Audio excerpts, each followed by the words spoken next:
Cool. Good evening, everyone. This is D'Angelo Murillo from The Geek Life, and I'm here with our creator interview, our mandatory fun time, and our victim, aka homie for the night, is Taryn Hackett, aka Valrook. And I'm super excited about that username because you told me a little bit about the story before the interview, so I'm stoked to have everyone hear it and the origins of everything. But before I go any further, would you be able to take a moment to introduce yourself, who you are, and what Yeah, your brand is? I can certainly do that. Like you said, my name is Taryn Hackett. I'm just kind of an all-around nerd and general creative human. Um, I started I've always been an artist and a painter, and specifically in high school and college, it was ink and acrylic was Yeah. something that I dabbled in the most. My mom was a creative. My dad's an artist or was. So Wow. Yeah. I always had that kind of just creator mentality. I was always making something. It was Yeah. popsicle sticks or whatever. Always growing up. Now I do dungeon like DM crafting. But in the before times, I did a lot more of that. There was more of a reason. Someday I'll get back to it. But over that, I've picked up dice making. Yeah. So I am a dice maker, and that's something that I am building towards. Is getting a shop open to sell that stuff. And I am also just a general D&D player Yeah. on the Fable 42. Every Monday and some Fridays, and here pretty quick every other Sunday in Forge of Fate, which is pretty cool, steampunk stuff. But yeah, that's me. Oh, and if you follow me on Instagram, there will eventually be cat pictures and other things because I'm also just a massive cat And I person. appreciate yeah, that you brought your new hairstyle to our interview this Sunday, so it's really good. Looks I great. did. There were when I announced that I was swapping colors, which it's only temporary. I'm Yeah. going to go back. I'm usually the very orange whatever. Uh, I had a couple people going, but the branding, and I'm like, I know right? You're it'll like be new back. year, I new promise. me, new Right? hairstyle. Yeah, new color. And it's like, nope, going back. I do enjoy this. This is fun. But orange is gonna have to come back. It's just too me. Nice. And perfect. Also, that was a little bit of a humble intro because you're also not only like a performer for Fable 42, you're also a producer, like of specifically Vault 42, which I is am. arguably one of the best shows on the platform. I'm just gonna say that right now. So, Oh, it's insanely good. I yeah. Well, that was why I inherited it. yeah. But that was like they were like we're looking for somebody to take it over, and I was like, Yo, yeah, exactly. Oh, that's so good. I'm glad you've been mm-hmm. super easy to work with, and I really appreciate like how professional you are, how caring you are. So it's like you're like a homie all around. So I really like appreciate it. Well, I try. I try to be a good human. Just because there's enough crap out there. The last thing we need, and Yeah, I mean, and that's kind of how like why I've stuck to Fabled as long as I have, yeah, and how why I've gotten so involved is there's a lot of that support, just even in the community, not even like on manager producer level. It's just like in our chats, everyone's just like, no, you got this, and so much love yeah. for you, and I Supportive, hope you're very. okay. Yeah, but that's what I try to be. Yeah. Uh, And if you guys don't know, Fable 42 is like a tabletop RPG network where they have multiple shows, multiple showrunners, and different players from different backgrounds who all get together and then like perform on certain nights of the week and with different storylines, and it's all like super good. There's a lot of love. It definitely is a labor of love, and one of the people that makes it work is Taryn, so we really appreciate her. And yeah, so you answered a little bit of this earlier, mhm, but you admitted that you are a creative. Like, not only are you an artist, but also a writer and like a dice mhm, creator and all this sort of stuff. And you mentioned that your parents were also very artistic. mhm. Could you explain your actual origin story of like, Yeah. if they kind of were like, you're going to be an artist, let's just sit down, we'll show you, or if you stumbled upon it It's yourself and actually it's a really funny story. It's okay, okay. So my dad was the first. I say it's funny. It's slightly terrifying. Um, so my dad is a carpenter, yeah, and an amazing woodworker.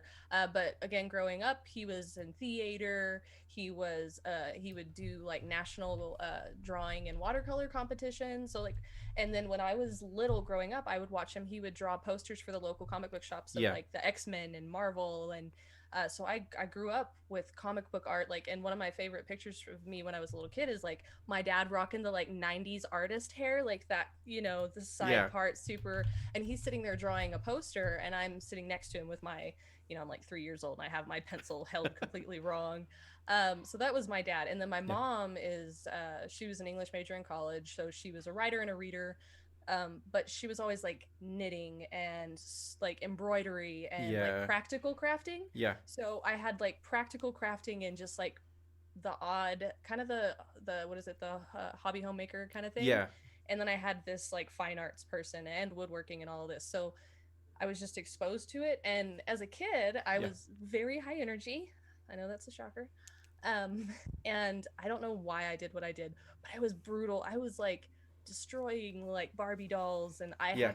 I had my action figures. I had one Barbie, and she was Wolverine's girlfriend. And he had a T Rex for a mount, you Yeah. know. But I was brutal. I would destroy stuff, and my mom was like, you know, at her wits end. This like 4-year-old kid is just like tearing stuff up, Yeah. and my dad is like, no, it's okay. She's an artist. Yeah.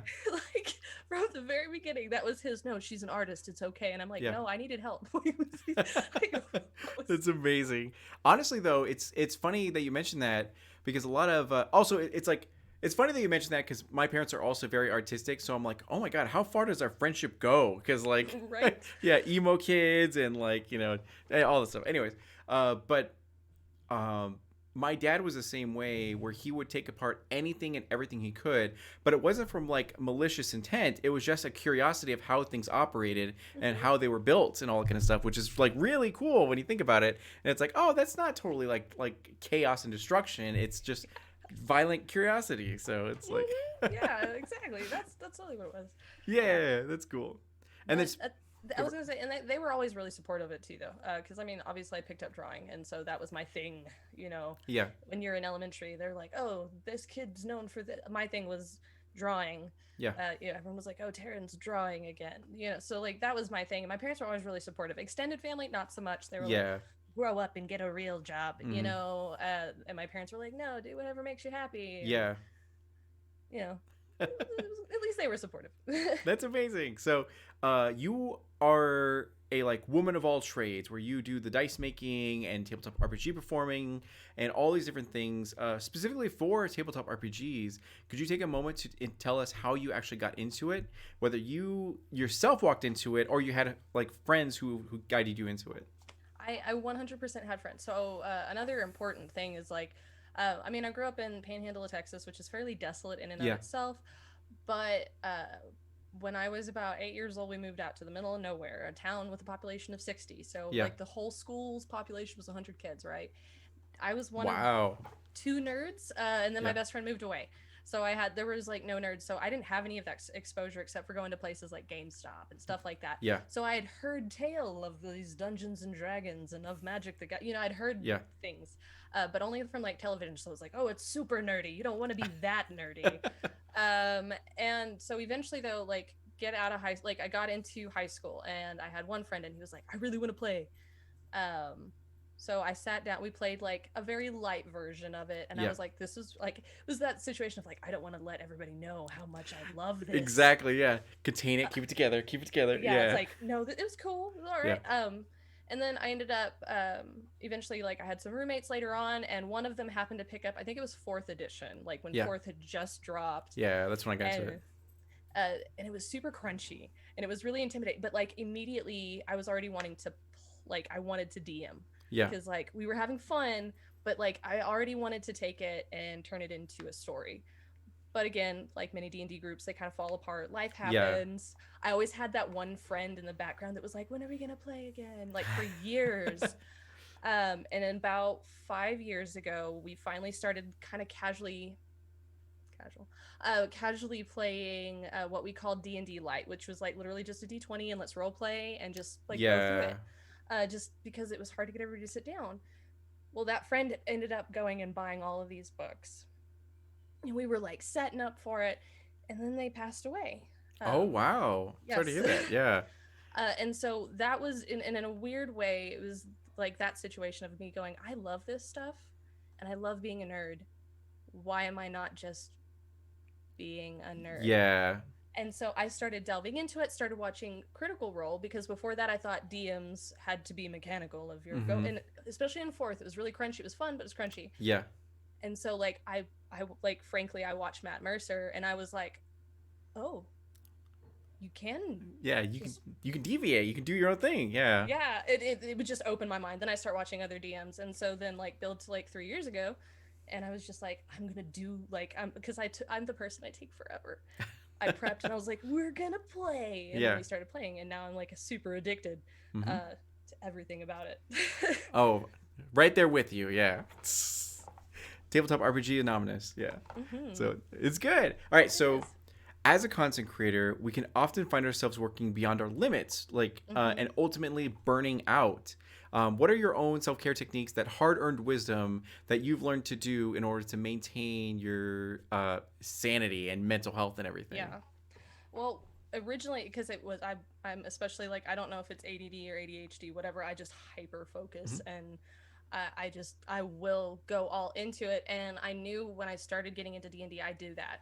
I'd Yeah. burn out on things, and I'd gotten super into crafting. I started. I mean, you start dumping money into it, and you're like, in my mind, I was like, I always burn out on things, and I Yeah. really love this, and I don't want to burn out. Mm-hmm. So from the very beginning, I started pacing myself of going, today is a crafting day, today is a writing day, and kind of started setting minor goals. Like where I Yeah. am now, I'm much better because even then I still kind of went a little bananas.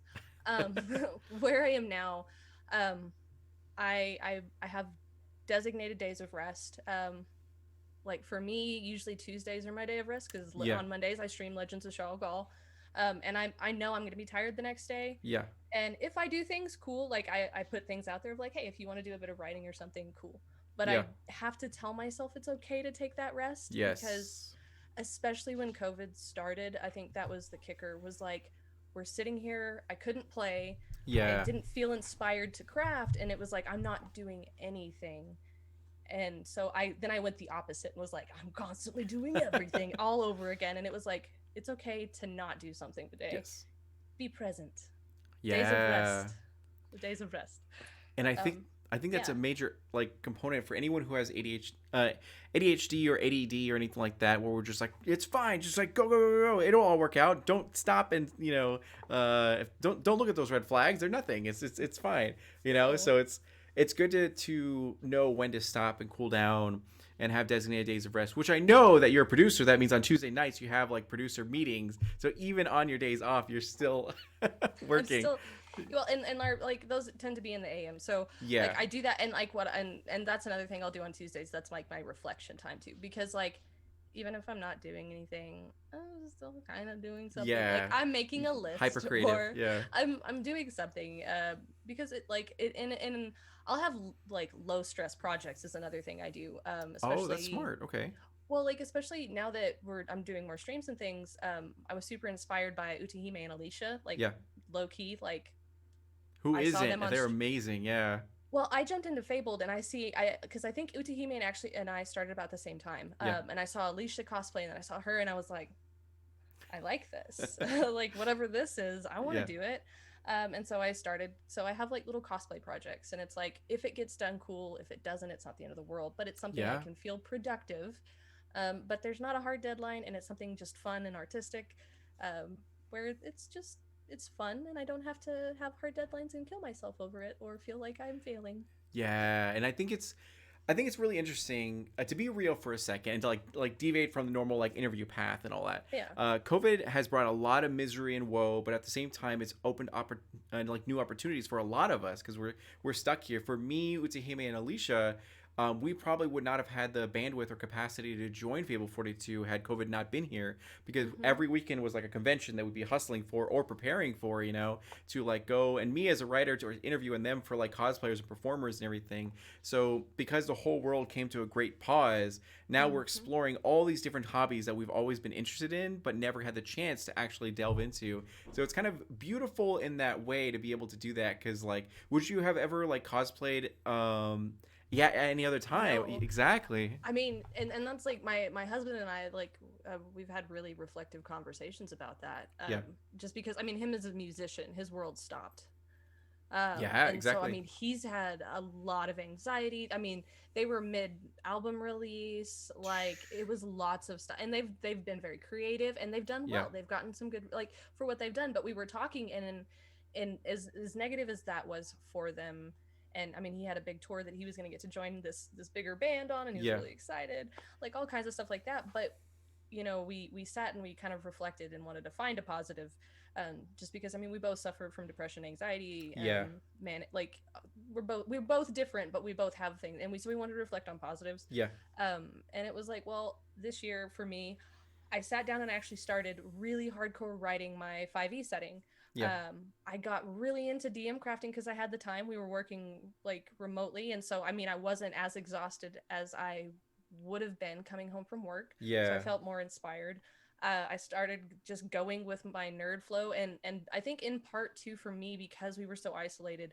When April reached out to me, the overseer for Vault 42, she's a longtime friend, but she reached out and she was like, "Hey, I'm part of this community. It seems like something you'd want to be part of. Yeah. Do you want to join?" I think if I had been as busy and stressed as I had been previously, like full on working, I don't know that I would have jumped in like I did. Yeah. But in the situation we were in, I was like, And it's okay. yeah, and so it's definitely like a port in the storm to find like-minded creatives who are all have these projects that they're working on and trying to Mm-hmm. yeah, make it a thing. So it's all like we're in this together sort of thing. So it's Yeah. very beautiful, and that's really really cool. Now you mentioned two things. Mm-hmm. One, your dice making. Could you please Mm-hmm. tell us? Go ahead and give us your elevator pitch on what it is, what the name is, and why they should like check it out and all that kind of stuff. Any details you can give.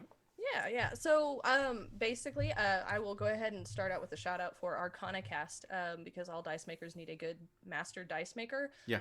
A lot of people bring up Blue Mimic. Blue Mimic is also great. Arcana Cast is more my budget, and frankly, is really quick, very affordable, very Yeah. friendly. Like I either way, I'm down to support just somebody trying to make their own thing. Yeah. But Arcana Cast is where I get my masters from, and I make my own molds. And with this, it was for me like I have a trimmer, and so for me as an artist, that gets really difficult after a while trying to paint and draw and things. And so I got curious about resin pour, and then I was a dice addict and was like, wait, I can make my own. So it started out as like, I'm going to make my own dice because I can come up with prettier ideas than, sparkles with this in it. Yeah. And then I was like, oh, wait, people sell them. That's cool. I want to do that. So basically what I do, I hand make all of my dice. None of like only I Yeah. think at this point only two sets at a time are the same, and beyond that I'll probably either never make them or you're gonna have to ask me to make them, which I Yeah. will. Like seasonal or yeah, limited Yeah, series. yeah. I'm making dice for the Wizards crew just because I Yeah. love them. Um, and right now I'm jumping between a couple of names, but right now the head forerunner, thanks to a buddy, Dragon Rock, is Umbral Oculus. Ooh, nice. Because I may or may not have an obsession with, spoopy things and eldritch stuff. And I do have a new dice logo, so that'll be Yeah. rolling out. My goal is within the next month to 2 months, I will be officially opening shop for both custom orders. Wow. Yeah. And then I think what my goal from there, and I play with lots of things. I just like to make them pretty. I Yeah. personally am not a big super sparkly over the top dice person, so mine tend to have a more modest feel. So If you check out custom dice, there you can don't be. get super golden dice like me Oh, with the extra. that is modest to me. Like because I've seen some crazy that are Yeah. like unicorn barfed all Oh over a yeah. thing. I saw some Like I watermelon dice I have, wanted. yeah. See, and I have like, Ooh, that's beautiful. Yeah. yeah, you can't totally see it, but you can kind of see it. You can try to do Uh, the makeup thing where they go like this or whatever. right, the Yeah. the like, oh look at my, There you you go. can't, there you can get in there. Yeah. But this is like my vampy dice and stuff like that. I'll get inspired and I'm like, I'm gonna do theme. But yeah, so in about a month, if you want to check me out on Instagram, all of the announcements will be coming through there. And I'll probably have like a monthly or bi-monthly sale. I'll have a stock Yeah. and push them out. And then custom orders, I'm totally willing to do. I am making custom D20s for Fable 42 as well for giveaways and other fun things. So yeah. That's amazing. And then okay, so really quick with your pitch. Mm-hmm. So the social media handle they should go and follow, is it at Valrook? Yes. Okay. On Instagram for and that may change, but in Yeah. that time that'll be where that change is going to be. Okay, perfect. So yeah, do it, and you'll also get to see cute pictures of my cat Stella. It's a win-win. Great dice and quality cat pictures. So it's Yeah, like good stuff. she's a fluffy white cat. She's adorable. Love her. So the next thing, I want you to pitch your tabletop RPG that you're working on currently. Okay. As much information, I know it's like Yeah. in the infancy stages and all that kind of stuff. So whatever Mhm. you can do. Yeah, well, because okay, so like I said, I'd spent the last year working on my 5e setting, Yeah. super eldritch goth horror stuff, and it was so like it's done very well, and I've got a lot going on, and that'll be a show later this year. Um, Ooh, nice. yeah, but the tabletop RPG, like I had sat down and played Final Fantasy X a little while back, and then with the remake of Seven coming out, I was feeling a little JRPG-y. And so when I started college, I initially started for game design and character design. Yeah. And I had developed like a concept for essentially it was a Western JRPG because I mean of its origins, but Mm. like the formatting was still very much a JRPG. Yeah. Um, and when I was working on my 5e setting, I kind of stuck it to the back burner, but I was like, I could translate this into some kind of tabletop game. But again, early on, I hadn't explored enough tabletop RPGs. And now I know there are other really cool systems and ways to do it. And so what I'm doing is trying to, and this is like the hardest part, is trying to capture the essence and feel of a JRPG, Yeah. and not just based on like artwork, but like when you are role playing in the setting or you're interacting with people. I mean, there are certain elements of JRPGs that Yeah. you start playing it and you feel it. Mm-hmm. And that's what I'm trying to capture. I'm 100% playing with talent trees because I love it, and if I can capture Yeah. that in a tabletop RPG, mm-hmm. um, I love like uh, junctioning systems and other things, so I'm trying to find a way to make that work. Yeah. And I'm looking at different dice too, like also not just to be quirky, but I mean like we have D10 systems and now there's D12 systems, and I'm like, anybody ever show any love for the D4? Right. Oh, right.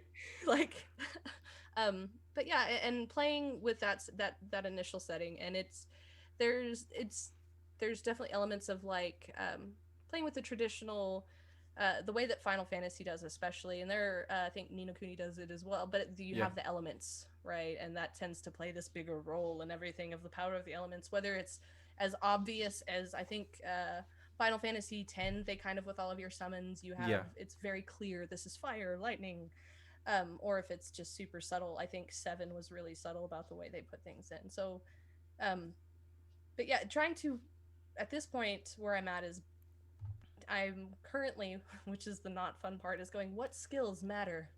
How do Right. these The skills actual work? making of the game. You're like, Yeah, is this broken or is this work? Yeah. yeah, that's where I'm at now. When you But need this, playtesters, I volunteer as I, tribute. I'm going to be reaching out to a lot of. Well, that's the other benefit of being like in the community that we're in general, Yeah. and I mean in the day and age we're in, I can reach out to people in general. Yeah. But I want to ask people like, okay, what part of JRPGs, where's the feel? Like, what is it for you?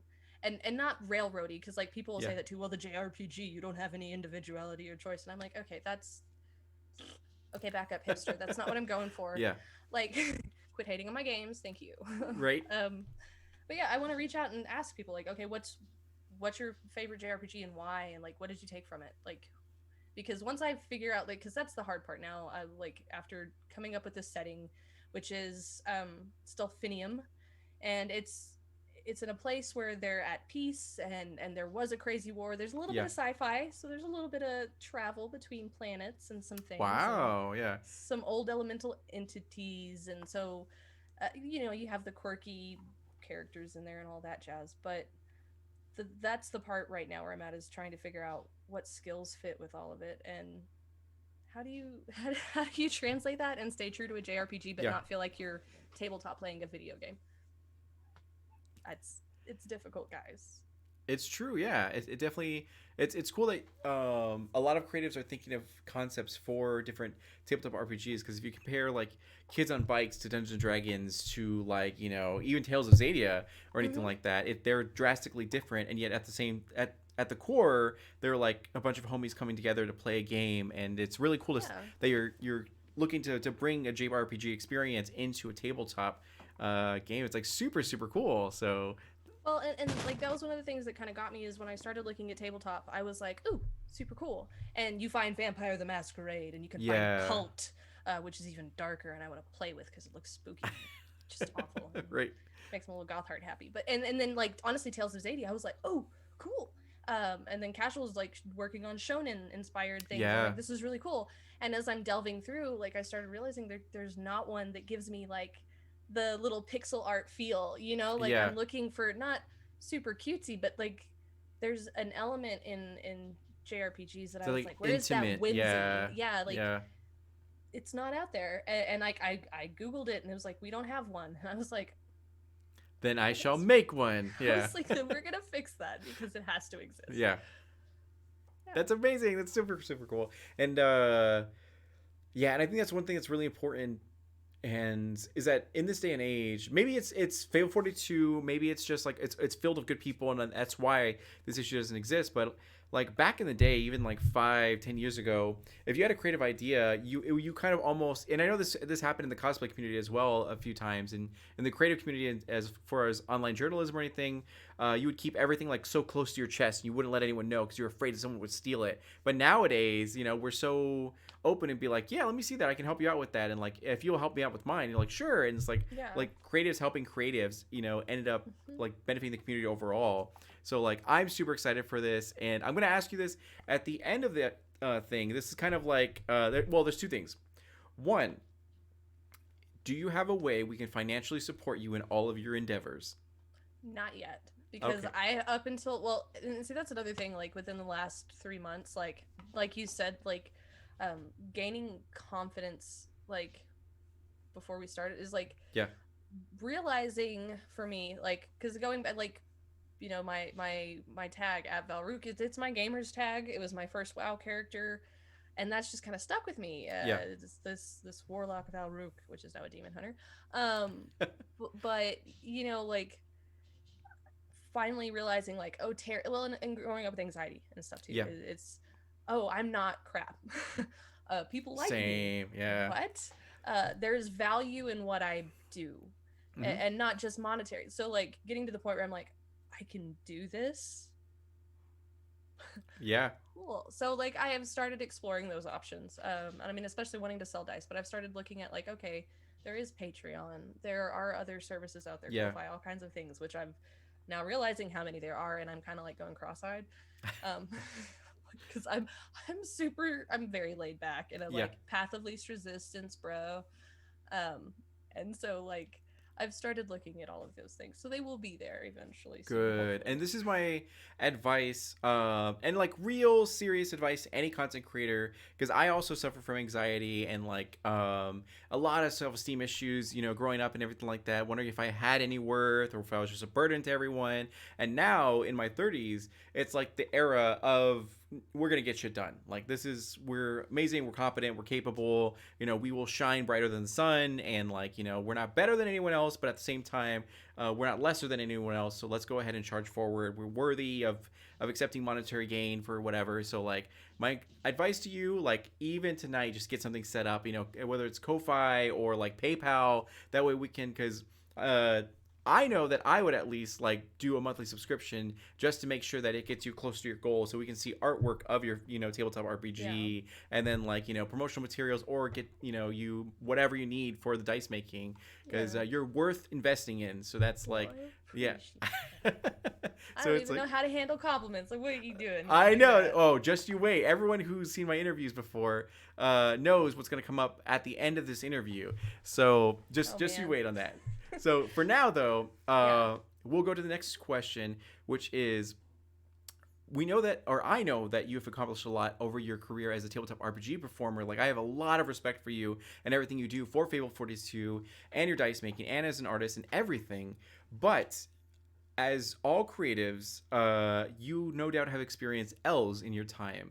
And now, L's, as said by Eliana Murillo, who's the first person I interviewed, she said beautifully that L's no longer stand for losses, they stand for lessons. So, Mm-hmm. what would you consider to be one of the biggest L's in your career? What happened, and what did you learn from it that made you that better and stronger person? Uh, well, let's see here. I think honestly, one of the biggest ones was investing in the wrong people. Yeah. Um, like, and I mean, they're not bad people. They just had their own thing going on, all kinds of stuff, But investing in the wrong people, to the point where like you take their burdens on, Yeah. you're stressed, and and the reason I say that's the biggest like L for me is that like it distracted me, it killed my creativity, and it put like a hard stop for like a good over a month I was just like dead in the water. Like, again, I'm a bit, I guess that's empathy. I don't really Yeah. handle emotions good either, guys. Yeah. People with And anxiety often are people pleasers, so it probably like taps into that. Yeah. yeah, and so I'm sitting there like, and like their life is falling apart, and that's shouldered on me because I care, and Yeah. it is just all this stress, and like these are people that I wanted to help me with some of these endeavors and other things, and it's just like it just kept compounding to the point where I was just like, I don't feel like doing anything. Like, I feel stressed and I'm doing nothing. What Yeah. is going on? But in that I was like, I love these people, but I gotta take, well, and it was like I have to prioritize, and it wasn't Yeah. like, because for a long time it was like, no, that's selfish to put me first. That's selfish to not care about others, and Yeah. it's like, no, I'm not being selfish. I'm prioritizing, saying Yeah. I need to get these Boundaries. things Yeah. done. Yep. That's the biggest loss for me, and Yeah. the biggest lesson, because since then it has been like, it has been just one thing after another has been working and getting Yeah. better, and I'm like, that was a good decision. Good job, you know, I needed Yeah. that. When you put yourself first, that's when things start happening, you know? And Yeah. it's such a hard lesson to learn, especially for people like us, because I know that I'm not the only one like this. You're not the only one like this, but there's a whole legion of people who like have anxiety issues and want to just please other people because they think that they need that validation or they need that comfort or what have you, and really they don't, And it took me at least a long time. I barely got out of that mindset, probably like when I was 28. So that's like high school all the way, to when I was 28. Same. Yeah, of being like, I don't, you can step on me, it's fine, it's whatever. And now Mm-hmm. it's like, no, not anymore. The Leo in me is coming out and all that. So Well, see, it's and a, I'm a Taurus. I'm super. yeah, I have the chill, and then I have the I might run you over, and I yeah, feel bad. Um, but like, yeah, I mean, and that was, it's kind of funny because I'm about to be 31, and so yeah. that was actually about 2 3 years ago. Oh, was it? Like, Yeah, yeah, yeah, yeah, and I was like, nope. Mm-mm. Well, it's just exhausting. That kind of stuff will drain you. yeah. And it's, again, it's not about being selfish. It's about going, Exactly. if I can't take care of this and make me healthy and happy, like, I can't help anybody either. Hmm? Like, you can't help if you're collapsing. Yeah, that's I can't quite remember the quote well enough, but if it's like, if you don't take care of like the emotional wound that you have, then you're gonna bleed on everyone else, sort of thing. Where it's Mm-hmm. like nothing you touch will be good because you're not taking care of what comes first, which is you, So it's Yeah. yeah. So pivoting on the other end of the spectrum, I Mm-hmm. also know you have a lot of W's or wins. What would you consider to be one of the best like W's that you've had? Whether it be something very small that you're like, no one else cares about this, but it meant the world to me that I did this, or a big accomplishment that you're like, I killed it in this moment, and I am so proud of everything that happened. Honestly, for me, it's like, it's the little things. It's Yeah, the affirmation. Well, especially growing. I mean, I was bullied really bad. yeah. Elementary, junior high, and high school. Like, gnarly. Like, teachers and students. It was bad. Oh, yeah, And I mean, that's what, like, my history with depression is not great. It was rough. And so for me, like, and your family, like, especially my parents, were very loving people. I was very fortunate to know, I never had a doubt. My parents were not perfect, but they always told me they loved me and they supported me. But when everybody else your age is like, you suck, kind of wears on you. So for me, being where I am now, and then like the other day, like yesterday, the community game, and then them being like, oh, that was so much fun. Like, as a DM, the first game I ever DM'd, and all of my players, which I was like, looking back, I'm like, man, I was okay, yeah, but like, all of that affirmation and just love was like, cool. Like, I'm being me. I'm not having to mask myself. I'm being me, and people genuinely like me. yeah. Those are my wins, is when people like my quirkiness, because I can be a lot, Hmm. and they're just all about it anyways, and I'm like, there we go. That's it. Those are the ones for me. Do you Like, feel like this at least is for me, but for me at least, when Dungeons and Dragons entered my life and I became a dungeon master, that's when I started gaining self esteem because like my writing was hitting, people loved it and all that kind of stuff. Did you have the same experience with like tabletop RPGs, whether it's Dungeons and Dragons or anything else? yeah, like, it's really strange, because like, I hit that, and I mean, when I came back into D&D after Yeah. everything, I didn't play. I immediately was like, I'm gonna tell a story. Like, I want to do Give this. me the And I mean, reins. Yeah. yeah, well, which was, again, for somebody like me who was super like intimidated and everything else, Yeah. but yeah, I slowly, like, with that affirmation, started building confidence there, and then I would build set pieces and they'd be like, oh, this is so awesome, and I'm like, hey, you're doing pretty good. And then, like, honestly, jumping into Fabled, like, my first game, I'm sitting there with people and, like, I'm watching like, my first game in Fables with Utahime role playing, and I was just like, Legend. Yeah. but it's like all of these people. And so, like, honestly, like, as I've been, it's that positive reinforcement, Yeah. just from being a DM to a player now. It's like, thank you, tabletop RPGs, for building the confidence of this little weird nerd. Yeah. Little did Gary Gygax know that all these nerds in the future would like I be know. super inspired by him. And then, so you answered a lot of this, but I want to ask it specifically. So, what geeky passions fueled you and your like creative endeavors and like just creativity that made you who you are today? Now, you said JRPG, so I assume that you Mm-hmm. like anime. Is that correct?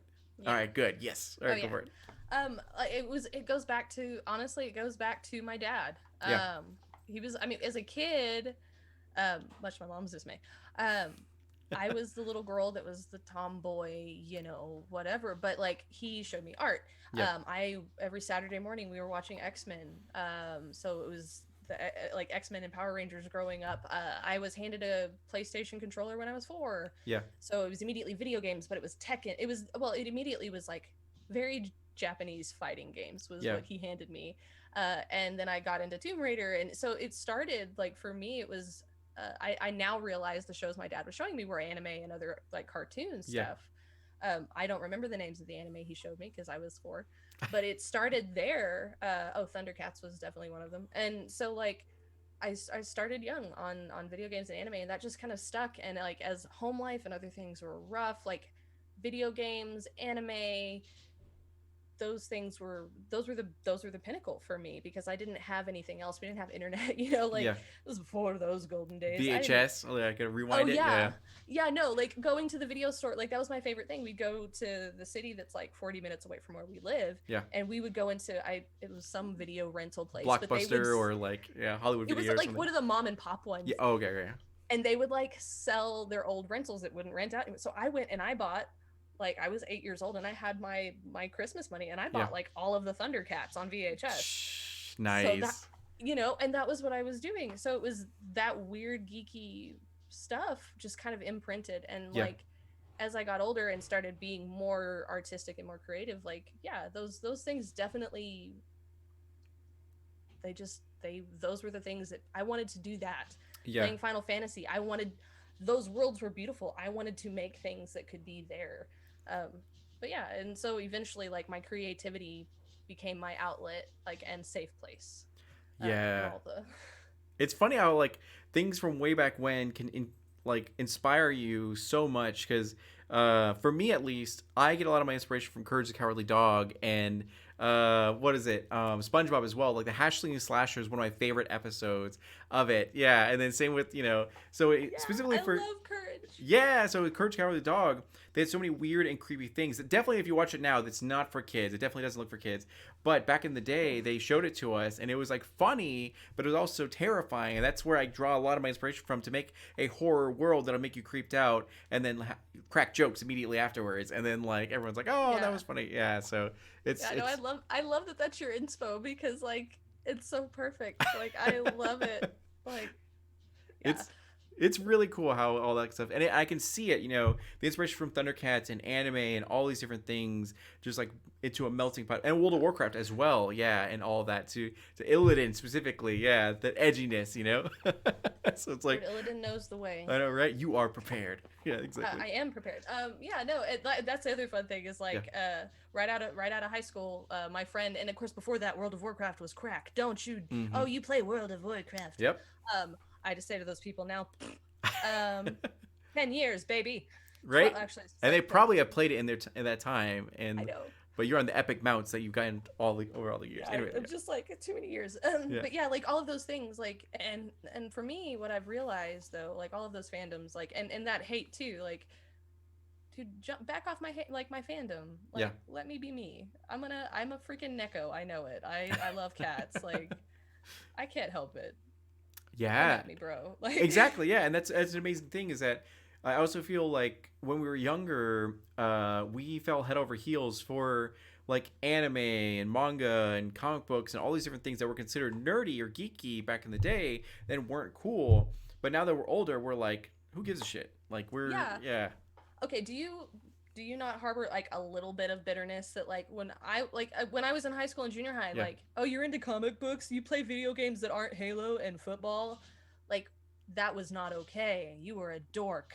And now everyone's like, oh, I play every single thing ever, and like yeah, there's a little salt in me. Like my little sister, super dorky, but she's like she was homecoming queen, yeah. you know? And I'm here for it because like I dare somebody to mess with my sister.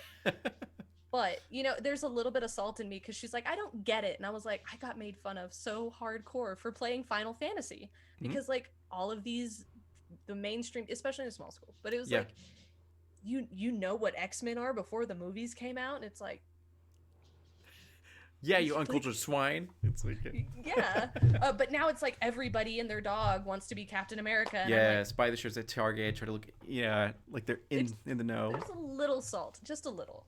Just because it I was a feel very that. different culture, like even it was just it's a very the millennial generation has a really sordid background. Yeah. See, I think that's and this is like a side tangent. I'm so sorry. But No, it's okay. um back when I was in high school, I tried to own it a little bit more than usual. And thankfully, I think me being a minority and a brown man helped out a lot because no one wanted to like question me about anything. So when I was in middle school, and I'll tell the story really quick because it's like a story in a story. But when I was in middle school, got bad grades. My mom was like, "You are not going to play any video games until you read. You go to the library and get a book and you read it fully." And then I was like, "Okay." So I went to the library. I was like, "I need any book." This glorious like nerd of a man was like, "You got it. Here's Homeland by R.A. Salvatore, Drizzt Do'Urden." And then I was like, "Oh shit!" So I like read it, fell head over heels for fantasy. Didn't well, I loved Lord of the Rings and Harry Potter before that, but then when I read that book, it just like blew my mind. Mm-hmm. So I read all the series after that, and one of my favorite moments from like being a nerd and being like semi accepting of it was that in high school I saw a classmate of mine who was definitely like the stereotypical nerd geeky kid, glasses, kind of obese, and like who was in the back like reading one of the books I already read.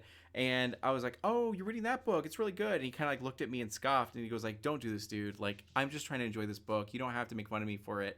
And I was like, "No, I've read those books. That's Drizzt Do'Urden and Zach. When Zach Nafine does this and X, Y, and Z." And his like face like melted as like his jaw dropped. He's like, "You do read the books." And then like we just like became friends after that. And But like like, okay, but that feeling as a nerd though, yeah, like really, like you mentioned one thing and all of a sudden people are like that the first couple interactions with somebody who yes. genuinely gets it is just like, Yeah, because it's like about the Drow as well, who lives in Menzo Baranzan, and all just goes down the hole, and it's really cool because that kid unfortunately he did not get social cues very well, so he did not have a very good time in high school, like a mm-hmm. lot of us didn't or anything, but he had it like way worse. So I was glad that for that brief moment. We could be homies about fantasy stuff so that we didn't feel so alone because like oh Yeah. my god yeah because I couldn't talk to anyone about it back in the day. Nowadays everyone's read those books who's in Dungeons and Dragons and at least knows of Yeah. them, so Well, I was about to say everything like pop culture has changed so much. yeah, But I think I honestly like for creators though, like in general, I think that's important to look at like, yeah, like what are you doing now? But like a lot of the time when you delve into where they come from, like their background, like um a couple of people have pointed out like I have a pretty like I have some pretty there's a lot of pain yeah, in my background. And I 100% as a writer, I write a lot of tragedy into my D&D yeah. campaigns, and everyone's like, "Why do you do that?" Like my little sister was so upset with me, because I she's one of my favorite players. I love her to death, Yeah, but she was like, "Why is it so sad?" And I was like, "Because for me as a writer, tragedy is important. yeah, this is my truth, this is me, yeah, Yes, this is important because the victories after that are so much sweeter for mm-hmm. everybody and everything involved. Those lows make the highs even higher. And so Yeah, like because I have the backgrounds that I do, that's why I do it. That's like I and it helps me heal too. yeah, Like I've done a lot of healing in the last couple of years with that stuff, and it's so good. That's another thing that tabletop has done for me is like coping and healing yeah, some of healthy those ways to past. explore those, yeah, pieces of your soul to check Hmm. out and like, oh man, yeah, I feel that. I'm here for this conversation. We're vibing, so Yeah. it's good. Oh yeah, yeah, yeah. So let's say that you could walk into a room with like fourth grade Taryn or fifth grade Taryn or any version of Taryn that just got bullied when she was younger for the things that she loved and she felt lesser for it. If you could sit down next to her and look over to her, what piece of advice would you give her to make her journey in life just a little bit easier, whether it be life or her creative Yeah. endeavors or anything like that? Honestly, it would be first off, you're not alone. There are other people like you. Is Yeah, such a thing that I did not know. Like depression set in so early for me too. I think I was 11. Like in retrospect, yeah, at the time, yeah. Like so definitely you're not alone and just be you and love the things that you love and just delve into it. yeah, Like it's okay to just be you. Like these people don't matter. yeah, They don't matter. They're not going to be there. And like you will find those people that will love you and those that's what you need to worry about. Just be you and love you and be creative yeah. because like there's always this small part of me that's like as you know, hitting 30, it was that moment of going, man, I've wasted so much time. Like Worrying especially about the opinions of others. Yeah. well, and then with depression and everything Mm-hmm. else, like and trying to have the white picket fence career, right? You Yeah. do the practical job and you do the and it's not bad, but you, like there's a part of you that's like, man, if I had just had that little bit of confidence Mm-hmm. then, um, but I am where I am now, looking back, going, you know what? Yeah. All of it was okay Yeah. because I am who I am, and I wouldn't change. Like this, and this is a big deal for me, especially in anybody with depression and everything else. Is I wouldn't change me. Yeah. Like I may not always like I might beat myself up going, oh, why did you say that? Like you know, dang it, you should have said thank you, not you too. You know that kind of like Yeah. those little things. But it's like I I like what I am. Yeah. But that's what I would have told me is like you're not alone and just love the things you love because man, I think I could have been well. Telling any kid that is hard, but it's Yeah. those would have been that would have been it. You will be happy, I promise. Exactly. There are better days. Exactly. It's Mm-hmm. beautiful. That's really good advice. That's really awesome. Like hard earned wisdom that I feel like everyone needs to hear because it's true. Like if you look back at any moment in time in your like life, there was no point where you were not whole or worthy or enough. Like you were always worthy and enough. You were always whole. You Mm-hmm. always were complete. You know, it's just when you accepted that fact, and it's like hard to do that. You Yeah. know, for and our stories are very similar because you had said that only a few years ago was when that change happened. Yeah, and I know for me it was like having to actually having to man up and accept the fact that I needed therapy to go and to like talk to a professional to be like, here are the problems that I'm having. How do I get past them? And then being Yep. able to just be vulnerable and get that help. So it was like good. Well, So exactly. Well, and like and another thing for me, like coming from that background, is like my siblings. I have four younger siblings, and I mean we've all had the same life. yeah, Mine was a little more rough because I've been there longer. yeah, Basically, like frankly, that's the only way to put it. Is yeah, I saw before and after family trauma things, yeah, right? And what like one of the things that I've found like rewarding for myself now, like it hurts my heart that my siblings feel this way. yeah. One of them in particular, but like they were, you know, shutting down, closing off, and I could see it. Mm-hmm. I was like, crap. But I just sat next to him, like, and I was like, hey, I know you don't feel okay right now, but I want you to know I love you. Yeah, It's okay to feel the way you do, and you're not alone. And when you feel like coming out, we'll go get a drink real quick, all right? yeah. You know, it was just, and that was all it was. But like 5 minutes later, she comes out, smiling, ready to Mm-hmm. go. But it was like, I have that knowledge now that if I hadn't gone through those things, like nobody would have been there for her. So Yeah, like I'm good with being able to be that person, be what I needed, yeah. that I didn't have.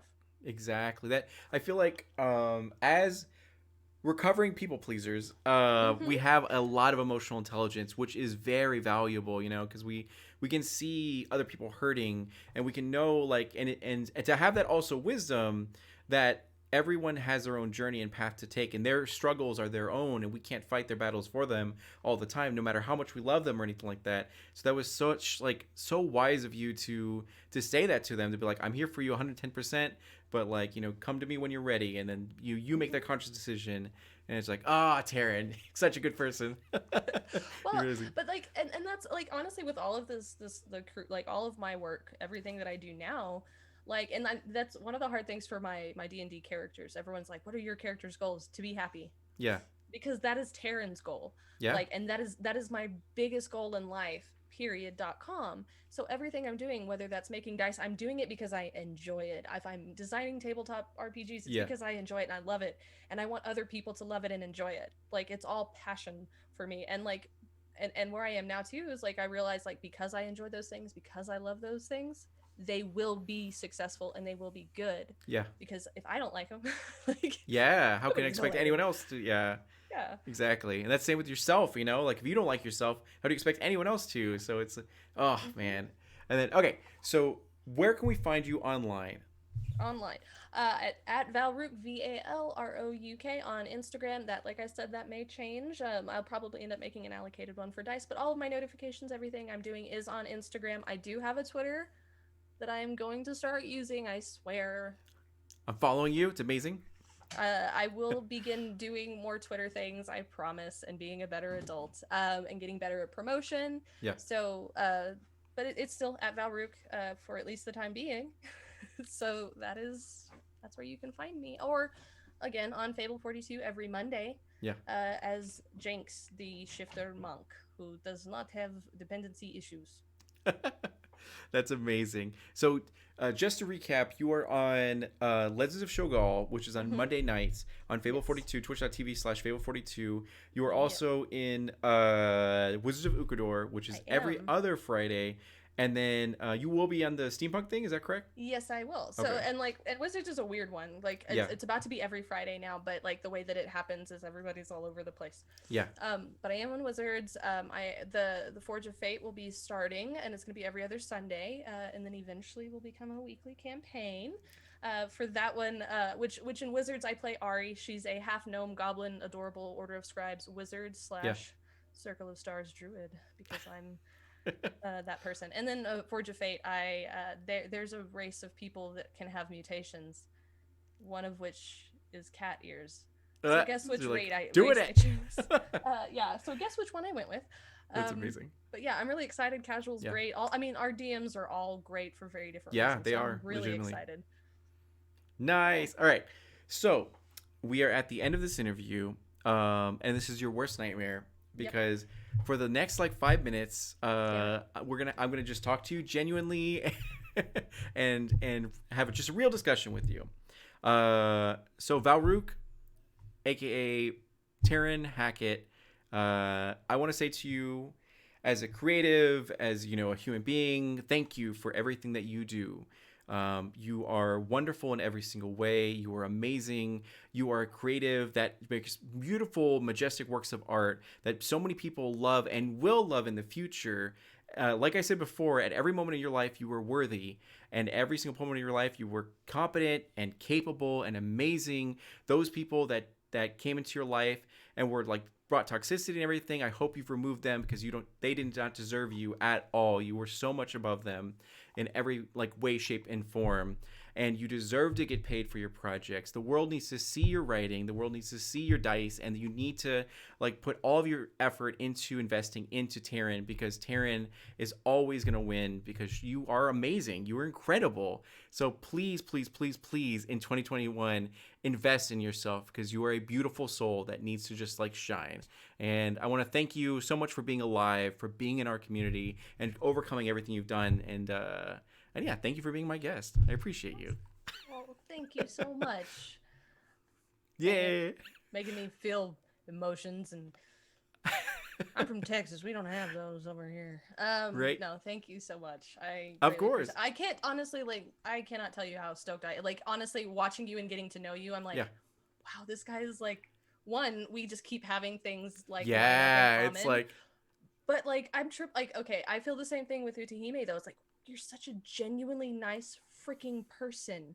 And in my world, like Yeah. genuinely nice people are so hard to come by, and I Mhm. keep meeting them and I'm like, what is this? Like, Yeah. where do you nice people come from? How are you still nice? Like, And I but feel yeah, the same no, way mad about love. you. Yeah, because I feel like we're just like this is gonna sound so super cheesy. I don't know why, but like we were like such weird caterpillars that like we had to just go into our cocoons, and now we're finally like flying as awesome dope butterflies, and now we're just discovering one another and be like, oh, you went through the same thing I went through. Like Yeah. we made it. We're here. You know, let's do good work Yes. together. And Yeah. so it's good. It's amazing. Make sure you take a moment to follow Taryn. Once again, on all of our social medias. Instagram is where she's most active, but definitely follow her on Twitter and everything else. She's going to come out with Dice. She's going to come out with her own tabletop RPG. When do you think the tabletop RPG will come out? I'm hoping, like, I'm really hoping to get to start dropping, like, because I also am a big person of supporting, the starving artist. Yeah, I want to commission actual artwork from people, and I like, and because that's important to me as an art design person. yeah, My art needs to reflect what I'm doing. So really, because I don't want to rush anybody either, it'll be probably towards the end of the years when I'm hoping to get to actually start dropping like hints, or even like a test like run to say, yeah, here's some free content, please play this and tell me if it sucks. So that's what I'm hoping the tabletop RPG will start to kind of, because I'm the person of, if I'm gonna do this, I'm gonna do it right. It's gonna look good. yeah. So We're gonna that's my dive goal. in. Yeah, exactly. Yeah. And then Dice will be within the next month to 2 months. Yeah. And I'm figuring out the best platform for that sale because Etsy steals your money. Hey, you'll figure it out, no doubt at all. Yeah. So thank you again for being here. I really appreciate you. Thank you so much to all of our viewers. You guys are amazing and wonderful in every single way, and we all hope you have an amazing Sunday night, and we'll see you guys later. Bye.